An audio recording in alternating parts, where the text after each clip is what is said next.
Good morning, good afternoon.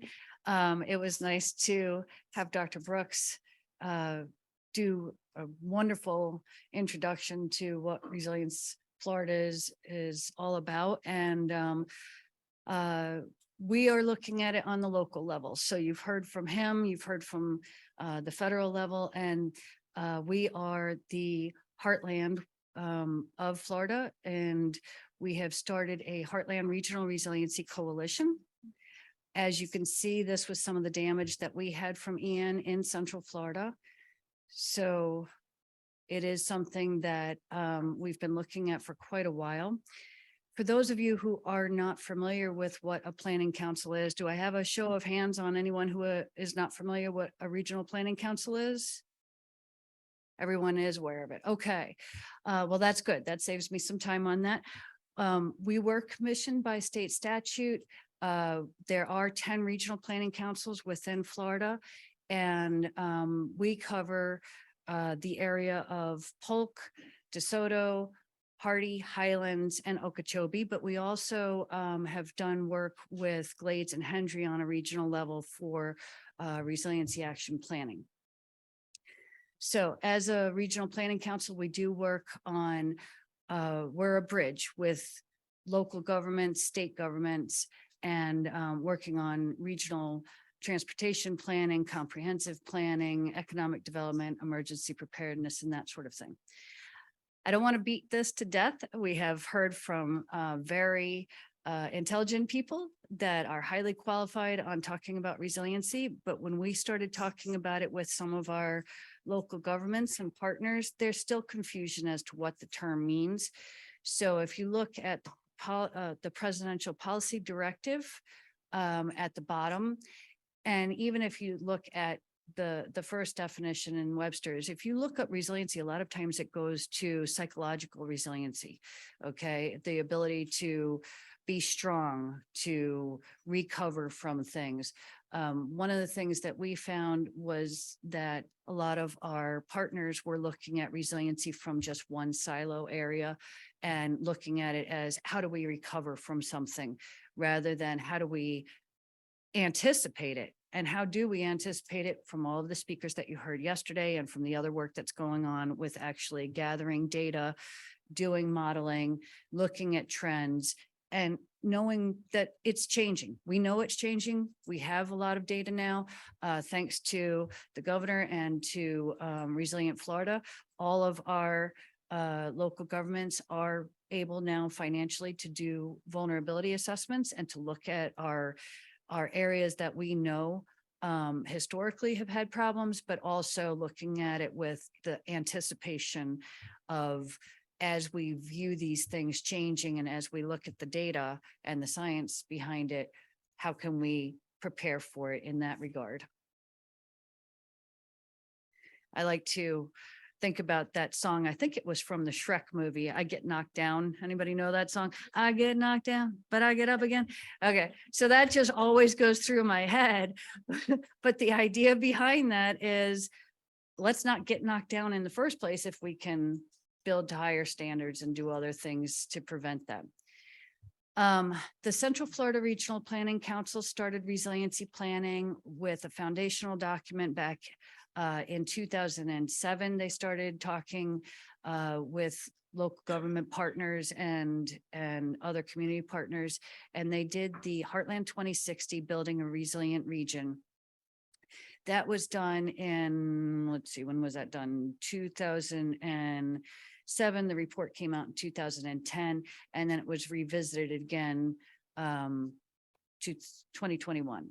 So in the Heartland 2060 document, these are the items that every community that is a healthy community has these things to look at. You're looking at your education, your workforce, your economic development, your environment, how your natural resources are being used and conserved and reused, your transportation and your land use. And I don't mean to only talk to that side of the room. I apologize.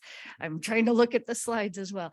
And your community resources. So when you look at all of that, you know, those are the things that you really have to take step by step. And you heard that yesterday.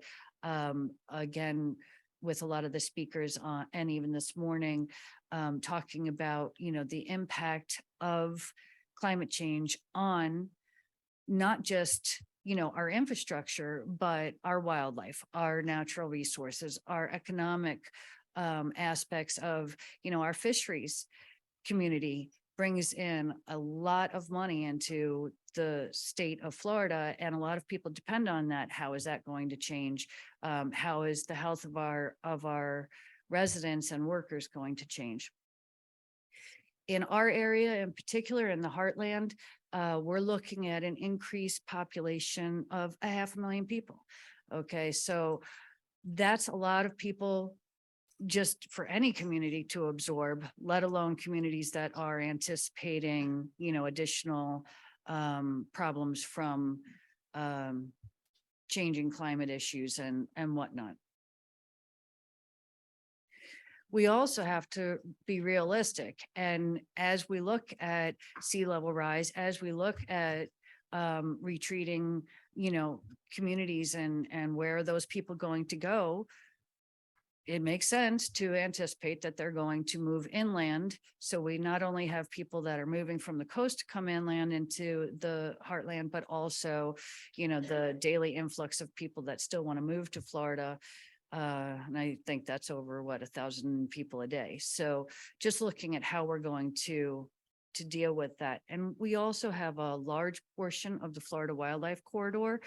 So when you're looking at resilience planning, or sustainability planning for that matter, you're looking at everything as holistically as you possibly can. So when people are supportive of the Florida Wildlife Corridor, or even if they're not, that's not one of their main focuses when they're dealing with resiliency, it makes sense to try and incorporate as many different focus points as possible. And this works very nicely because the Florida Wildlife Corridor does provide a lot of benefits, not just in giving wildlife a way of moving, throughout the area, but also, it gives improved air quality. We have, all of the plants that are in the wildlife corridor that provide, like I said, improved air quality, groundwater recharge benefits. So it's not just about protecting wildlife, although that is a very significant thing that we should be looking at as well, because once they're gone, they're gone. And like, again, you heard yesterday, we have a lot of people that are coming to Florida because of our natural resources and our wildlife and our culture and just everything that attracted many of us to Florida in the first place. People are still continuing to find a value, as well as people that live here that just want to make sure that we can preserve as much as possible. So back in 2022, Central Florida did hold a resiliency summit, and actually the Coastal and Heartland National Estuary Program was a participant in that, and Jennifer was a speaker. Thank you. And we also partnered with the American Flood Association and other regional planning councils to see where everybody was in resiliency planning. And then we had the city of Winter Haven, because they have a One Water program and a Sapphire Necklace project that you can look up, City of Winter Haven One Water Sapphire Necklace, to learn more about. And that is really looking at the city of Winter Haven has about 50 lakes within the city limits or bordering the city, and how are they going to maintain water quality and not lose that water that is so important to their culture and their natural environment and their drinking water environment. So that project is pretty detailed. During that summit, the survey to everyone that participated was, what do you think? Would a coalition approach help for our region? And these are the responses, and it was overwhelmingly that yes, they wanted to have a coalition to work on regional issues. So if you look on the left,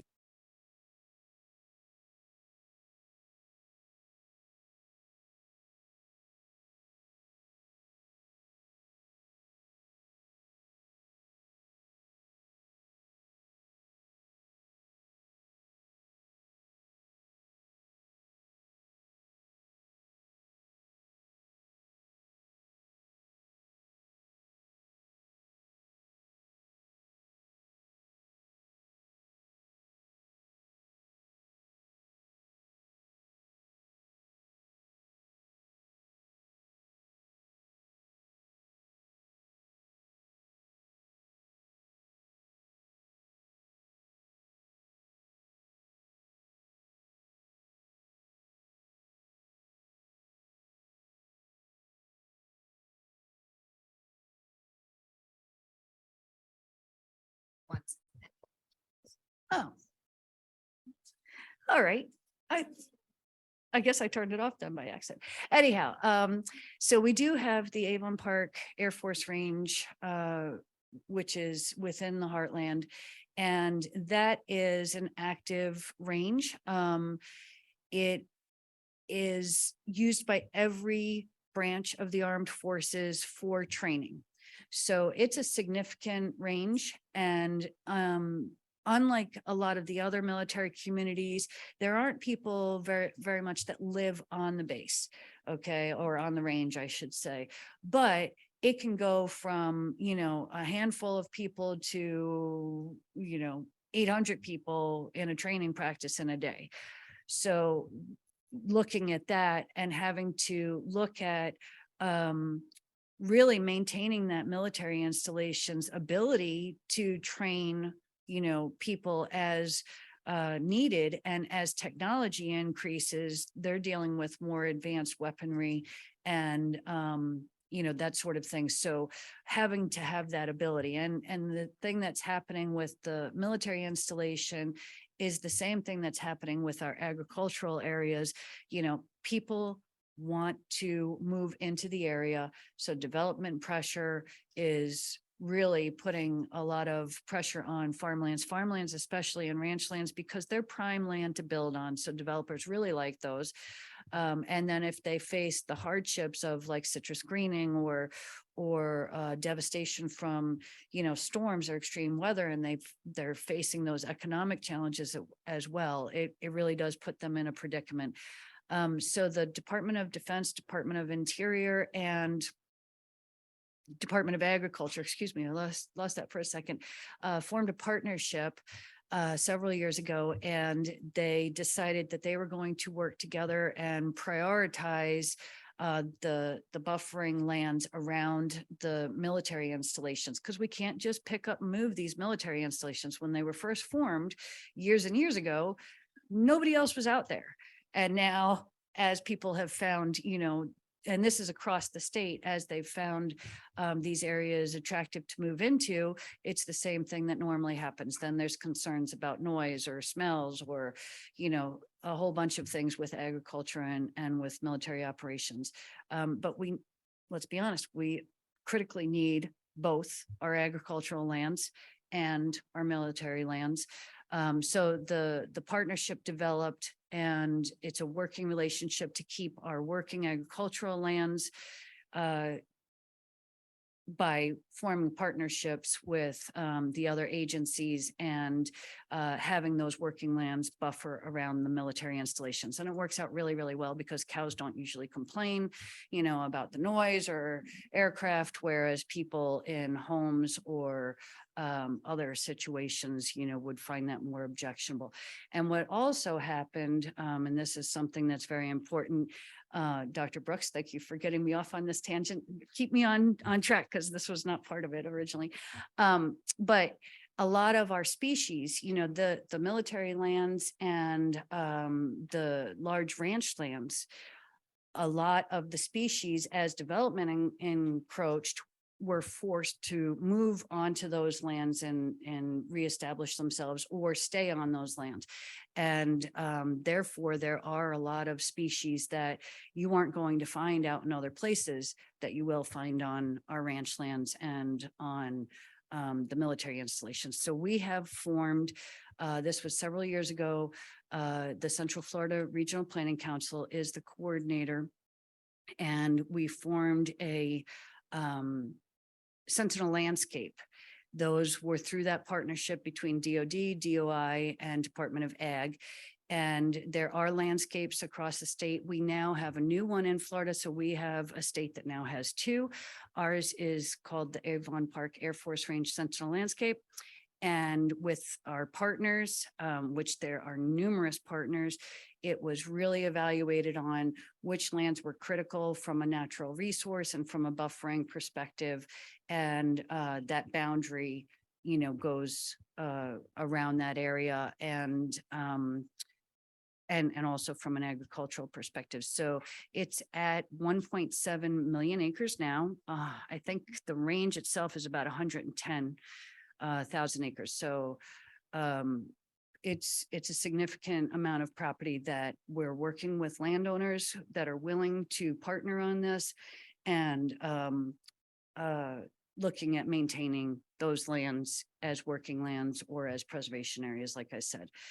So the other one that was newly formed is in Northwest Florida, and that includes many more of the bases that are up there than ours, which is just the Avon Park Air Force Range. And then, like I said, they are nationwide. So it's a very, very successful program, with people understanding that these are two of the key aspects of agriculture and military, but then also recharge areas, species and habitat protection and those sorts of things. So very proud of that. Okay, going back to how do you do this? This is what Jennifer had originally asked for. How do you do this on the local level? So, I gave you some of the history with the Central Florida Regional Planning Council as far as how they started it back in 2007. Just recognizing that, these are issues that were coming down the pike, and how do you address it? And how do you look at things that can be done regionally? So it was decided that after that summit that the coalition was needed to be formed, and that was done through memorandums of understanding.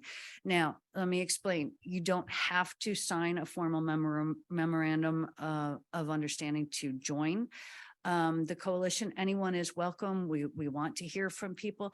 But the main thing is that by joining, it does offer that extra level of support. And also, as more and more funding opportunities come down, they're looking at really emphasizing collaborative efforts.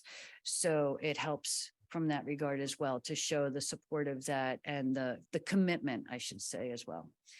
So with the MOU, some of the key points, really looking at regional cooperation, identifying vulnerabilities. And as I said, with Dr. Brooks and Resilient Florida, just funding all of our communities, that is a major thing to help us get that data. And then we're going to be developing an action plan with strategies looking at regional, again, preparation for and adaptation to our rapidly changing environment. These were the impacts to the region. This again was mostly extensive flooding, high winds, and power outages. And everything in our area was definitely impacted. These pictures say more than I could ever tell you, and many of you are living through it still. So I don't want to stay too long since I got off on the landscape part and I'm running out of time, but just looking at the agricultural impacts, because the heartland of Florida is still, other than Polk, which is a highly urbanizing county, and Highlands is becoming urbanized, but our other counties are primarily agricultural based, and this affected 5 million acres in our area. This I bring up because of the insurance claims, and you've heard other people talk about the economic impacts, and just earlier this morning, the costs of that. And we had Polk, Highlands, DeSoto, and Hardy making it, on the list of some of the most severely damaged and highest insurance claims. And this is something I used to talk about sustainability, and now I talk more about resiliency. But the thing is, it's upfront. We know, we've seen pictures of houses that can stand after everything else in the neighborhood has been knocked down. Okay, we know that different building, energy saving, all of that, if we invest that upfront, it's basically giving us, for every dollar invested, $6 that can be saved on the back end. Okay, and on top of that, it creates jobs, it saves money, but it also prevents a lot of the human misery that goes along with it. So I know coming up with money up front is difficult, but there are more and more. I just pressed another button, Jennifer, and I don't know what that did. So if you hear something else, it's okay. Collaboratives, just to show you, there are many collaboratives. If you look at the map, we are the purple one of the newest formed ones. But there are several collaboratives already that have, or compacts or coalitions, whatever you want to call us, but working on a regional level. The Heartland Regional Resiliency Action Plan. These are the things that we are intending to have come out of it. It's a 5-year plan. And people say, well, how can you have that if you don't have the data? We're looking at what we have now and what we're anticipating. And then again, this will be another living document that has to change as we go and acquire more information. So these are the next steps. And if you all are interested in forming a coalition or working or helping an existing one, or, you know, being even just attending ours to find out what's going on, these are the next steps that we'll be doing. And we are starting to have the working subcommittee meetings beginning of next month, the first week, I believe, of next month. And we will be having a resiliency summit after we get the plan drafted and whatnot. So this was the timeline, and our draft resiliency action plan will be coming out. We'd like to have it out in draft form by May, June, and have the report out after that. So I think that was my last slide, and I sped it up, Jennifer. There you go. So thank you. Well, thank you so much, Sheila, and please stay with us because we are going to have question and answer for Sheila and for Erin, who will be going next.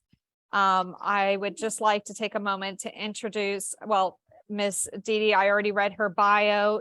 She is joining us online and is going to be presenting on local government actions to increase resiliency and some of those challenges and experiences she's had in working with local governments. So with that, Erin, are you on the line?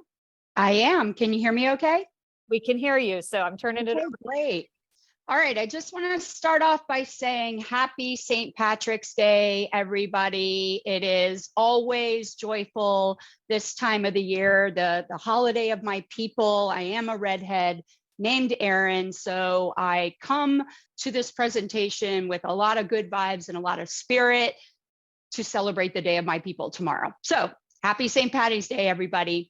My presentations usually are pretty photo intensive. You know, you definitely have a problem in your community if you are bait fishing down the street on a road, riding there on your bicycle. This middle picture was a picture from our trip last year to Crystal River, where we towed our boat over, and I burdened my poor family with taking pictures of shorelines everywhere.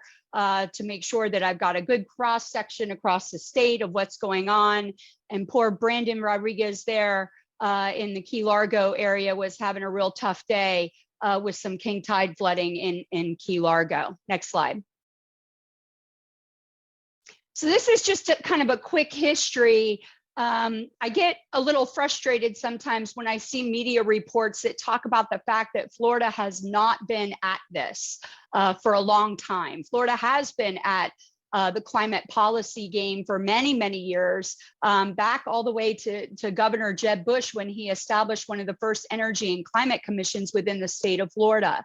So we do have a lot of good bills and laws that have passed. And most recently, obviously, the state has really significantly ramped up their efforts. In 2020, we got sea level impact projection studies for state funded projects. We got an implementing rule associated with that. As Wes has mentioned in great detail, we've gotten the Resilient Florida, the Always Ready legislation and program, and also an implementing rule, which became effective last year, Chapter 62S-8. And I will talk a little bit about that rule because it is really important to consider some of the provisions in that rule when you are drafting vulnerability assessments. You may think it's more about the grants and the ranking criteria, but I can tell you that looking at that rule really helps in the drafting of the vulnerability assessments because it kind of goes above and beyond what DEP is seeking in their compliance checklist and sets your projects up for higher ranking within the granting process. Next slide. And so I don't want to belabor some of the points that Dr. Brooks has already made with regard to how the statute is structured, but I'm going to concentrate on some pieces here that are really important for local governments. As our previous speaker just mentioned, the regional resilience entity grants are extremely helpful for local governments in terms of coalescing around regional type threats, climate threats, and also looking at those regional resilience projects where infrastructure may be located in one jurisdiction, but it's benefiting multiple jurisdictions at the same time. Those regional resilience grants are extremely helpful to start the conversation many times with local governments that haven't been having it yet. I've also seen some of the regional resilience entities adopt model policies, which I'll talk about an example for Tampa Bay Regional Planning Council. But of course, for local governments, for cities and counties, the biggest elements are that Resilient Florida granting program to provide money for planning grants, and then the granting program associated with the statewide flooding and sea level rise resilience plan that now includes grants for local governments, flood control districts, regional resilience entities, and water management districts. So I want to talk a little bit about how local governments can also benefit from some of this other work that's happening in conjunction with special districts or water management districts. You know, that type of collaboration is extremely important in terms of data sharing. Next slide. And again, one of the fundamental things, the statute does lay out definitions of critical assets. And this is really important when conducting a vulnerability assessment, because some of these smaller local governments are going to have significant data challenges when we're dealing with some of these smaller inland communities that don't have really current GIS in terms of where their assets are. That is just, it's going to be a significant challenge. And I think you can use the planning grant process to assess your data and where you may need more data to potentially apply for grant funds to support data development. You can't model things and you can't evaluate things if you don't know the locations of your infrastructure.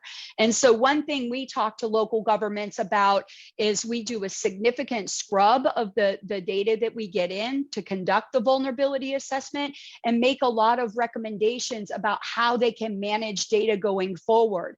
For instance, if they've got a project out on the street about a capital project, you know, make sure that you're collecting elevation data about where that asset is going to be and start putting that into a GIS system, you know, so you don't have information about your assets in 5 different locations. That makes it very challenging to evaluate that under the parameters that the statute now requires for a comprehensive vulnerability assessment. The other thing that I will mention is number 4, asset class number 4. Let's not think of asset class number 4 there as kind of like the redheaded stepchild. You do have to evaluate your natural, cultural, historic resources, including shorelines. And again, that can present some data challenges, and it may require you to use different evaluation and modeling tools than you would for infrastructure-based assets, where you can use GIS or other different types of modeling programs, or really advanced hydrologic evaluations for your stormwater management. You may have to approach your natural resources and your shorelines in a different way.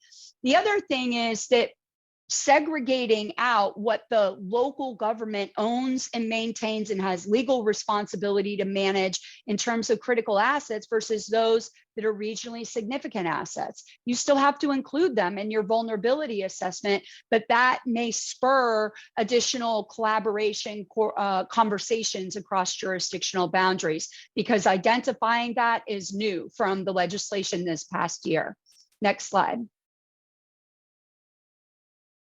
And so Dr. Brooks talked about the changes this year. I want to underscore that period of compliance. It's a little weird how it's written within the statute, but yes, you do have to have a comprehensive vulnerability and assessment. And after 2024, your projects have to be identified in that comprehensive vulnerability assessment. So one thing that I suggest to local governments is that part of their vulnerability assessment process may be updating their project list every year, every other year, as they move into their budgeting process that year to keep that project list fresh. So when you apply for grants in the program, you can link it back to the comprehensive vulnerability assessment. Your priorities may change. If there is a disaster in your community, you may have to do some shuffling with regard to your higher priority projects. So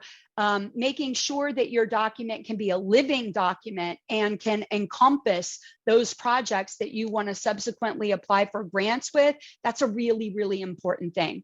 Next slide. One tool from a policy perspective that some local governments are using, you may want to pop through 3 times the animations that come up, is the use of adaptation action areas. Several local governments have adopted adaptation action areas, but they really haven't captured the nuances of the different types of goals and objectives and policies that a local government may have. And so philosophically, what I've been working with some local governments on are adopting different types of adaptation action areas where you would have different types of goals, objectives, and policies in your comprehensive plan. And that's one thing that we work with on a lot, is taking the outcomes of the vulnerability assessment and making sure that they are actionable within a local government's comprehensive plan, within the code, tying it to the budget process, making sure that there are funding sources if you have to come up with 50% match for your project, and identifying different types of adaptation action areas is a policy tool to do that. In this example, we identified adaptation action areas relative to residential neighborhoods, natural areas, and infrastructure. And that allows you to adopt these different types of policies of what you would do in those various types of adaptation action areas. This is an example from Monroe County, and they have actually started moving through the adoption process for the adaptation action areas within a comprehensive plan amendment cycle. Next slide. The relationship between a comprehensive plan, the sea level impact projection studies, and the Resilient Florida Are Always Ready legislation. The relationships between these things make a lot of sense. So we now require, it's known as SLIP, sea level impact projection studies, that if the local government is receiving state dollars for a project, you have to evaluate what that project is going to look like under a future scenario, future conditions, and sea level rise status. And there is a tool through DEP that you can utilize. It self-populates a report and suggests mitigation measures that you may want to include. Well, those are the types of mitigation measures that you should probably be formulating in your project well in advance of getting to the point of doing, a grant or receiving funding or sea level impact projection study analysis that may be required. And that might be a policy that you would adopt in the context of your amendments to fulfill requirements in your comprehensive plan for peril of flood. For instance, a policy that says, when we are developing a capital project, we are going to look at mitigation measures for the useful life of that project out to what the service life of that project is and what the sea level rise projections are. You're going to have to do that anyway if you receive public dollars for that through a SLIP study. So you might as well adopt a policy within your comprehensive plan committing to that.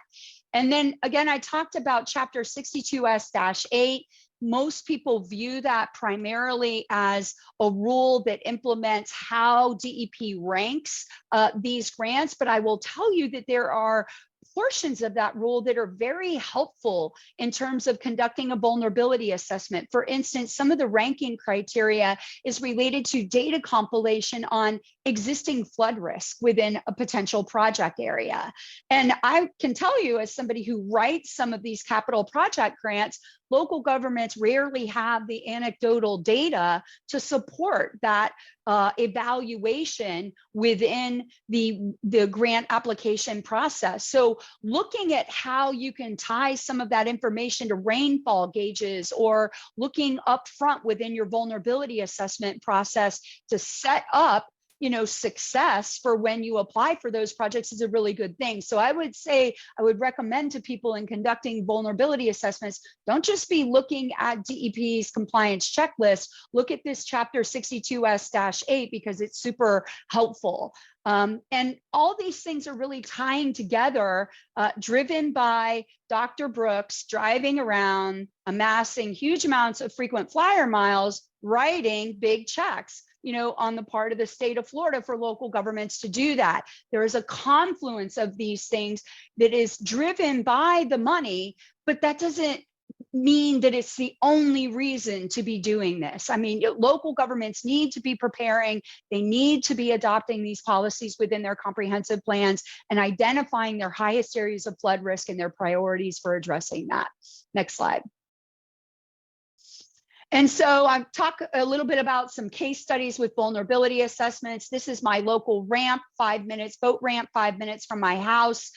This was October 2021, and you effectively can't use this amenity within the community because you can't park in the ramp, you can't launch a boat that way, and it threatens our favorite little brunch spot during these king tide events. And this is right down the street in my community. Next slide. And so we know what the requirements are for conducting a vulnerability assessment, but I'm going to hit that data thing again because the state, as Dr. Brooks mentioned, is amassing data from local governments to create a statewide data set. And to do that, you want to know that the data is coming from authoritative sources. You want to know data about the data. And that is a huge challenge. It is time consuming, and it is something that you can't underestimate the effort that is associated with making sure you're preparing the data in such a way that you can transmit it to the state and they can use it effectively. And making sure that you're modeling all the scenarios, the closest tide gauges, the right sea level rise assumptions. And, a lot of work has to happen to make these vulnerability assessments happen and be compliant with what the state is looking for. And sometimes that's under, constrained planning budgets and tight timelines. So you really want to make sure that you are addressing all of these elements in your vulnerability assessment. You don't want to come out of the back end of this project and not have something that is compliant with what the state is looking for. Next slide. If you click one more time, there's a fly in there on the state compliance checklist. Perfect. Two different types of modeling that the state wants to see with regard to exposure. How is an asset exposed to various flood risk scenarios? And this again is both inland and coastal communities, because even if you're inland, you still have to model the 100-year and the 500-year rainfall event and look at the exposure of that asset within those conditions. Sensitivity is how many structures, what level of sea level rise or what level of flooding is that structure vulnerable? And then ultimately, as a part of the vulnerability assessments, the state wants to see a vulnerability assessment compliance checklist. This is very much tied to the statute and what is required, and making sure that that is submitted to the state in a timely manner associated with the VA. Next slide. Proactive resilience planning requires looking at your local government assets. Next click there is private infrastructure, and you have to look at both to become a truly resilient community. Next slide. Monroe County, we made a final presentation to them on February 15th. Next slide. And keep clicking through, some animations will fly up about the level that they are looking at for roads elevation, how they will have to install drainage structures associated with that, what level of service we will be looking at. If you click a few more times, a few more animations are going to fly up with regard to ongoing operations and maintenance costs. And this is an ongoing conversation. 5-year increments, the projects are batched in terms of priorities. It sets the county up for future grant applications because we have now identified those projects and what they will cost. Next slide. Companion to that, is we've recommended comprehensive plan language for them associated with drainage and different levels of service, and that we are going to establish and we are going to try to make improvements to the extent practicable. Not necessarily that we are going to be able to improve in all situations, various infrastructure, but we're going to manage what those expectations are while we look for funding sources to deliver the final program. Next slide. Seawall regulations, you can click through to the next one. This is a method that local governments are looking at in terms of adopting shoreline policy that is responsive to various future flood conditions and sea level rise. Tampa Bay Regional Planning Council has a model ordinance that is available for use by local governments that creates an overlay district and looks at different types of shorelines and not just seawalls. Next slide. And so the takeaways from my presentation: an important thing for local governments, knowing your data, knowing where you have good data, knowing where you have data deficiencies, because you're going to find that out anyway when you get into your vulnerability assessment process. So you might as well go ahead and do some advanced due diligence to know where you're strong and you're weak there. Planning and transparency with the local community. You know, I'm a lawyer. I just have to say there's no legal liability associated with planning activities. It's a good thing. Making sure you have a strong consultant team with experience in this type of work.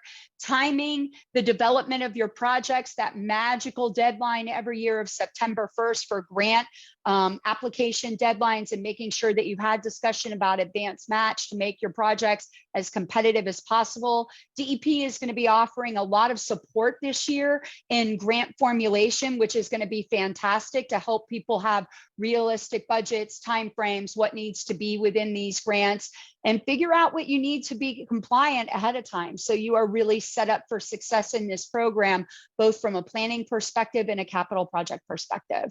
And I think there's one last slide. Articles, we publish a lot of articles. We try to provide updates. We'll probably do that this year after the legislative session ends. And then the last slide is just more pictures from our scalloping trip this summer to Crystal River, where we take a lot of pictures of various flooding scenarios. So I'll go ahead and stop there. I know you want to move on to Q&A. Well, thank you so much, Erin.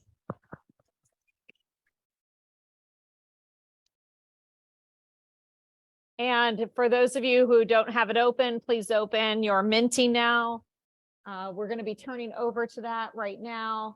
And the code is 2659455. We already have some questions in here. I'm going to go ahead and read them off. And you all just, both Sheila and Erin, feel free to jump in. Starting with, will Florida DEP work more closely with the water keepers around the state? Can DEP, DOH, and waterkeeper work together more and share data openly? I will just answer that somewhat, that we are working here at the CHNEP on taking all publicly accessible data and putting it into our CHNEP Water Atlas website. We are also working with agencies to try to make sure that as much of that data as possible is incorporated into the WIN database for use by DEP for assessment of water bodies and whether or not they're impaired. So there's definitely a coordinated effort, and we are in contact with many different groups, including SCCF and others who collect data, to make sure that that data is to the greatest degree possible incorporated into those regional databases and state databases.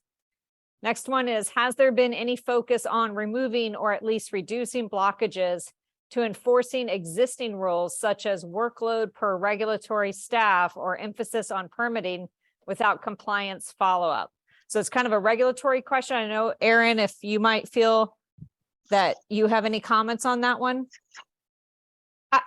I don't know. I feel like our regulatory framework with a lot of these adaptation projects has actually been, fairly proactive. For example, nationwide permitting for living shorelines and things like that.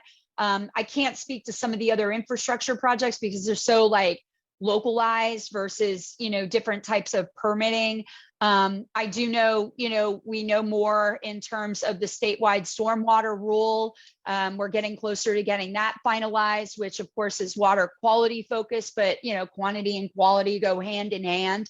And that should actually provide a little bit more certainty in terms of the stormwater front. Great. Now we have a couple questions for Sheila. What was community sustainability at the bottom of the list? Seems like population is a direct result of sustainability. So, and then, well, let me throw another one at you. How are cultural resource managers involved in the council?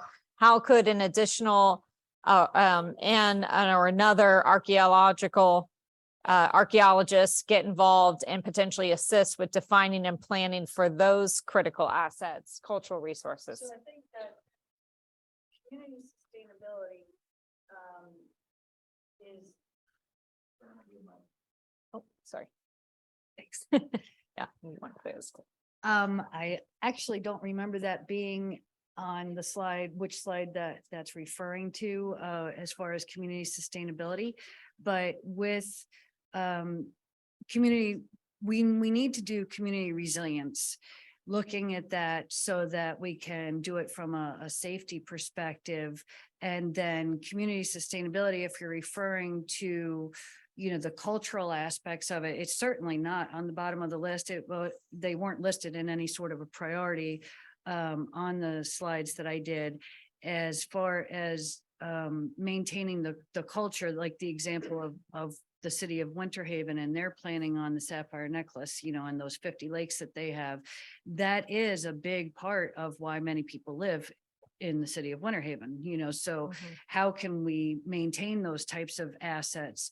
And the same thing with our rural communities, with our farm areas, people that have moved into the area that are not actively farming also enjoy that look. And if those farms go away and all of a sudden now there's, huge developed areas, it just changes the entire culture of the community. So if that's what that question is about, then, by all means, that is part of the sustainability and resiliency discussion, is how do we maintain a healthy community and region based on the cultural and heritage aspects as well. And then the other one, how are cultural resource managers involved in the council? The council is set up, there are elected officials on the council and appointed by the governor. So as far as participating, though, you're certainly, like I said, even if you're not in our area, if you want to just attend to see how these next steps in our processes are going, you're more than welcome to attend that. If you are in the area and you want to get more involved, we are having the subcommittee work groups coming up. And that will be dealing with everything from natural resources, cultural, transportation issues and whatnot for the regional action plan. So you can do that. You can also go onto our webpage, and we have a new web page set up specifically dealing with the next actions that we're working through the process for the development of the regional resiliency action plan. Does that answer it? Okay, I can't really see them. We have some more. How do we get local governments more motivated to seek out grant funding for resiliency? I think if you bring it to their attention, that's with us and with Dr. Brooks, actually, we see a lot of our local governments just have staff capacity issues where it takes a lot of time just to even look for grants, let alone to apply for them. So we made a point of notifying our local governments, since they do support us, that these vulnerability assessments were becoming available and what the purpose of them was, what the advantage of them was, how if you didn't do it, then you weren't going to be eligible for funding. And, so you kind of have to lay it out, just bring it to their attention and explain so that they can look at it quickly and then find out more detail from there. But I know personally, I get grants sent notices all the time, and I'm like, oh, I don't have time to work on another grant right now because I'm working on these over here. And so if it's something that you think is a really great opportunity, look at, and before you even approach anyone else, look at who the eligible entities are, because there were some that I was really excited about, and then we looked at them and they weren't something that we could apply for. So see who's involved, and then a lot of it is if you can do a community group as well to be a partner, that would be helpful. And this question would be, I believe, for both of you, any strategies for cities with less funding to start GIS mapping now prior to DEP award? What do you do with cities who need those resources? Like you just mentioned, may not even have the personnel to pursue grants, to bring those resources in and to manage those resources, which we know is another whole issue, is to manage the grant, do all the reporting and whatnot associated with it. Sometimes they're reimbursement grants, so you need a certain amount of cash flow to float the project before you're reimbursed. So what do you have any experience working with cities to know like some strategies they've employed to try to jumpstart that when they do have limited staff and resources on hand? And I pose that to you as well, Erin, if you want to answer as well. Well, I mean, so we've worked with several smaller local governments with no GIS departments at all. And so we look at supplementing data sources, for instance, with county or regional data sources. There are also federal data sources. There was a question earlier about cultural resources. You can use local data, but you can also use state data to identify some of the cultural resources. So there are other data sources out there that you can utilize. We like to call it supplemental to what a local government has. But at the end of the day, a huge piece of this is the operations of the drainage system. And so if you don't know the components of your localized drainage system, that is a really important place to start. And we're not just talking about the drainage system that a water management district operates, the drainage system that the local government operates. And so I think working towards that, I know that some local governments are also seeking other grants out there from federal sources and whatnot for stormwater master plans. That's a great way to start also, to look at developing those data sources so you can actually evaluate the flood risk. And you were going to say, Sheila? Well, I was going to say that our regional planning council does have GIS services. So that is one of the things that we offer as support to the local governments, especially those that don't have that capacity. But like Erin said, there's others out there as well. And there are some of the funding strategies and sources that I've been seeing do allow for building capacity and, hiring new staff to do some of the things that everyone recognizes, needs to be done that our smaller governments just don't have the capability of doing. And a lot of our participants are in the Southwest Florida Regional Planning Council. Are you aware of what resources they might have with regards to that? I'm sorry, I don't. Okay. I don't know enough to say which one has what. The next question is, it seems like Collier County is lagging behind. What's the deal? Does anybody have any thoughts on Collier County specifically? I think we did hear some work yesterday with regards to work being done. And I know I was looking for Dr. Savarese here because I think he has been working on the Akun model, which has been employed. Oh, there you go.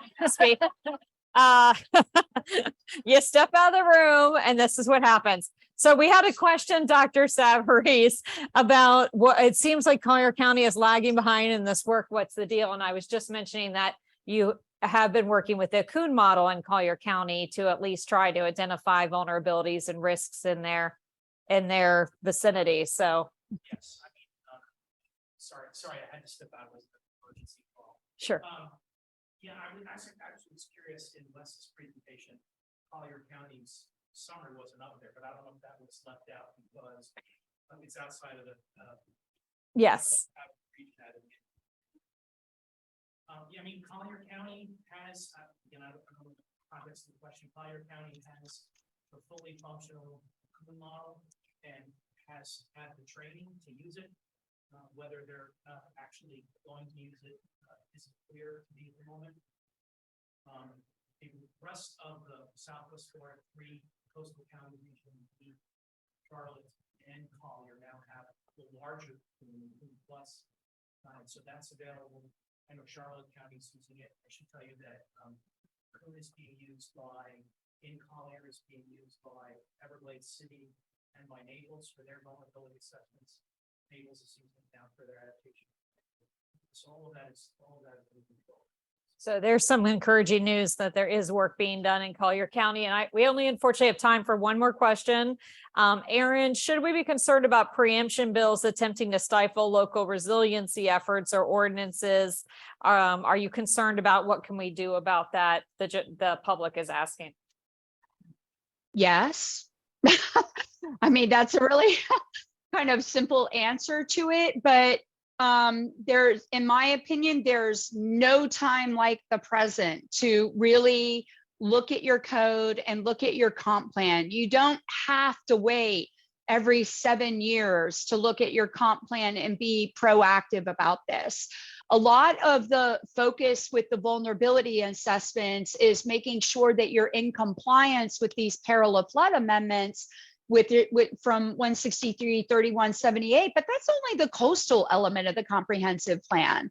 That leaves a lot of opportunity in your housing element, your capital improvements element, your various drainage infrastructure elements, all of these elements where you can really embrace resiliency planning and tying it into your levels of service that are more realistic. And in terms of your code of ordinances, many times preemption bills may be grandfathering at a certain point. So if you are feeling concerned about those types of things, like I said, there's no time like the present for policy development on this stuff. Don't make the enemy of the good the perfect. Get started right away. All right. Well, that sounds like a good note to end this panel on. Thank you so much to Erin and Sheila for these excellent presentations.